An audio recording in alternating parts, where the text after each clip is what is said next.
Are very beautiful Rohini గారిని వేదిక మీదకి సాధారణంగా ఆహ్వానించేస్తున్నాము. అలాగే ఆవిడ పక్కనే ప్రశాంతి గారు కూర్చొని ఉన్నారు, అక్కడ దీప్తి గారు కూర్చొని ఉన్నారు, సుమయ ఉన్నారు. అందరికీ wishing everybody a very happy women's day. నాకు తెలిసి ఈరోజు కాదు రేపని, but every day is women's day, అందుకని.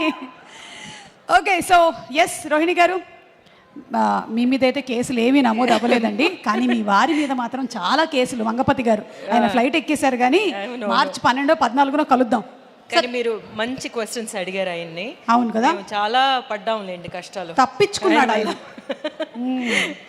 అందరికీ నమస్కారం అండి. చాలా happy once again we come in front of you with good movie అన్నమాట. మన వాల్ పోస్టర్ సినిమా స్టార్ట్ చేసిన దగ్గర నుంచి ఆ జర్నీలోని ఒక పార్ట్ అవ్వడం అనేది చాలా సంతోషమైన విషయం. And also I always feel నేను ఉండాలి, ఏదైనా ఒక పార్ట్గా ఉండాలి అనిపిస్తూ ఉంటుంది. బట్ డెఫినెట్గా ఇక్కడ ఒక విషయం చెప్పుకోవాలి ఏంటంటే, నాని గారి గురించి తను ఒక పని చేశారు అంటే, తను ఏదైనా ఒక ఫిల్మ్ సెలెక్ట్ చేశారంటే అందరికీ ఒక నమ్మకం ఉంటుంది అన్నమాట. ఆ నమ్మకం ఏంటంటే, మీ అందరి మీద ఉన్న మర్యాద, ప్రేక్షకుల మీద ఉన్న మర్యాద, మీ టైం మాకు ఇస్తున్నారు. మీరు సినిమా థియేటర్కి వచ్చి మా సినిమా చూడడానికి అట్లీస్ట్ ఒక 3-4 గంటలు మాకు ఇస్తున్నారు. ఆ టైంని, ఎంత ప్రెషియస్ టైంని మీకు ఎంటర్టైన్ చేయడానికి, అది విలువైన టైంగా మార్చడానికి ఆయన ఎప్పుడు అంత బాగా కృషి చేస్తారనమాట. అది ఆయన యాక్ట్ చేసే పిక్చర్లు కానీ, లేకపోతే ఆయన అసోసియేట్ అయిన ఏమైనా సరే, ఏ ప్రోగ్రామ్స్ అయినా సరే, దాని తర్వాత వస్తే తను నిర్మించే సినిమాల్లోనూ కూడా అలాగే ఉంటుంది అనేది. డెఫినెట్గా మీరు మా కోసం ఒక 4 గంటలు స్పెండ్ చేసి థియేటర్కి వచ్చారంటే we will not disappoint you అనేదన్నమాట తన మీద అందరికీ ఏర్పరచుకున్న ఒక నమ్మకం. అలాగే అందులోని నెక్స్ట్ చాప్టర్గా ఈ కోర్టు వస్తుంది. సో ఈ కోర్టు దగ్గరికి వచ్చామంటే, ఇట్లాంటి ఒక సబ్జెక్టు అనేసి చాలా సీరియస్ కాబోలు అది ఇది అని చెప్పేసి అనుకుంటారేమో. కాదు, యాక్చువల్గా ఇట్స్ ఎ గుడ్ మూవీ అన్నమాట. ఒక మూవీ మనల్ని ఏం చేస్తుంది, మనల్ని ఎంగేజ్ చేస్తుంది. ఫస్ట్ నుంచి చూడడం స్టార్ట్ చేసిన దగ్గర నుంచి నెక్స్ట్ ఏంటి జరుగుతుంది, ఎందుకు ఇలా జరిగింది, వీళ్ళు ఏం చేశారో, అలాంటి ఒక స్క్రీన్ ప్లే ఈ పిక్చర్కి ఉండడం అన్నమాట. The best quality of Jagadish screen play. అది వినగానే నాకు అనిపించింది డెఫినెట్గా ఈ పిక్చర్ బాగా హిట్ అవుతుంది. So another blockbuster to us in that way. అతను కొత్త డైరెక్టరు అన్న ఏ ఒక్క ఇది కూడా లేకుండాను తన కథ చెప్పినప్పుడే అర్థమైంది ఎంత బాగా వర్క్ చేసుకున్నాడు అని. స్క్రీన్ ప్లే ద్వారా తను చేసిన ఒక డైలాగ్, ఇందులోనేమో మంగపతి అనే క్యారెక్టర్ కానీ, లేకపోతేనేమో మిగతా క్యారెక్టర్స్ కానీ మాట్లాడే విధానం మీకు చూస్తుంటే, అది కదా, ఇలా కదా, నిజం కదా, ఇది కరెక్టే కదా, వీళ్ళ యాంగిల్ కరెక్టే కదా అని అనిపిస్తుంది అన్నమాట. అవన్నీ తన వాయిస్ అది అంతాను.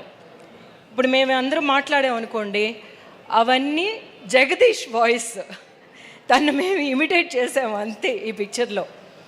స్పెషల్లీ మంగపతి గారి క్యారెక్టర్ అలా చూసుకుంటే. So I saw that one director with so much of conviction, so much of clarity. ఒక్క షాట్ కూడా ఎక్స్ట్రా తీయలేదు, ఒక్క షాట్ కూడా ఎక్స్ట్రా అవసరం రాలేదన్నమాట. అలాంటి ఒక డైరెక్టర్ని సపోర్ట్ చేయడం, అది లాస్ట్ వరకు తీసుకురావడానికి ఎంత మంచి అంత మంచి ఒక డైరెక్టర్, ఒక మంచి కథని తీసుకురావాలి అన్న ఒక ఉత్సాహం ఉంటే తప్ప తీసుకురాలేరు.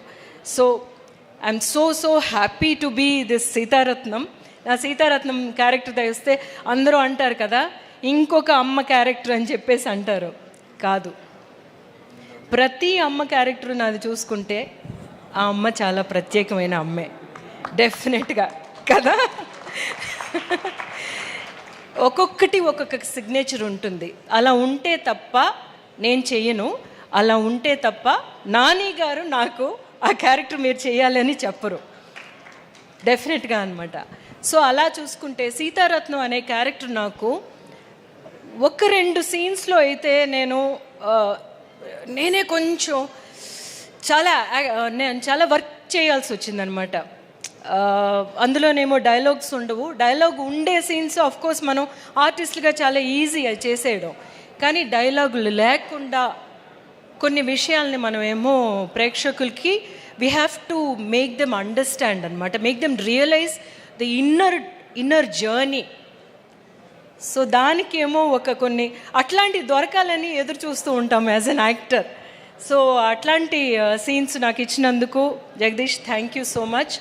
అండ్ ఇందులోనేమో ఇది చాలా important film for Priyadarshi, because as an actor I see it's going to be a different angle anamata, and I wish you that from here you're going to make so many movies.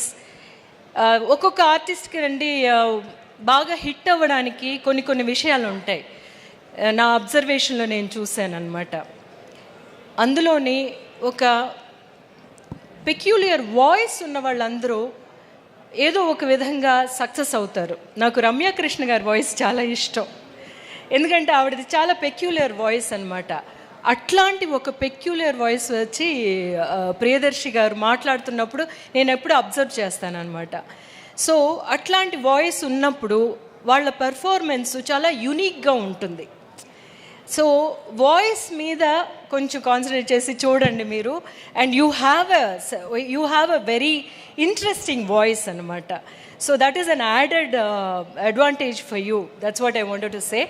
ఇంకా వస్తేనేమో ఎప్పుడు మనం ఒక మంచి pure love story చూస్తే మనం back వెళ్ళిపోతాం. అలాంటి ఒక లవ్ స్టోరీ ఈ పిక్చరు. దానికేమో ప్రాణం పోసింది మన చందు అండ్ జాబ్లీ, శ్రీదేవి అండ్ రోషన్ అనమాట. వాళ్ళని చూస్తున్నప్పుడు అనిపించింది డెఫినెట్గా ఈ పిక్చరు అందరు యంగ్స్టర్స్కి కనెక్ట్ అయిపోతుంది అని చెప్పేసి. So that way if you see ఈ పిక్చర్ చాలా సీరియస్ అయిన ఒక విషయాన్ని తీసి మాట్లాడుతుంది, but at the same time మన అందరు ఫస్ట్ లవ్ని మనం విజిట్ చేసే ఒక ఫిల్మ్గా ఉంటుంది ఇది. ఆ ఫస్ట్ లవ్ అంత ప్యూర్ ఎమోషన్, అసలు అంత ఇన్నసెన్స్తోని మనకి ఎప్పుడు ఆ ఫస్ట్ లవ్ మనం మర్చిపోలేము. అలాగే ఈ పిక్చర్ కూడా మీకు చాలా చాలా చాలా స్పెషల్ అయిన ఒక ఫిల్మ్ ఇది. You will never be in this moment డెఫినెట్గా. So I wish all the best for us it self.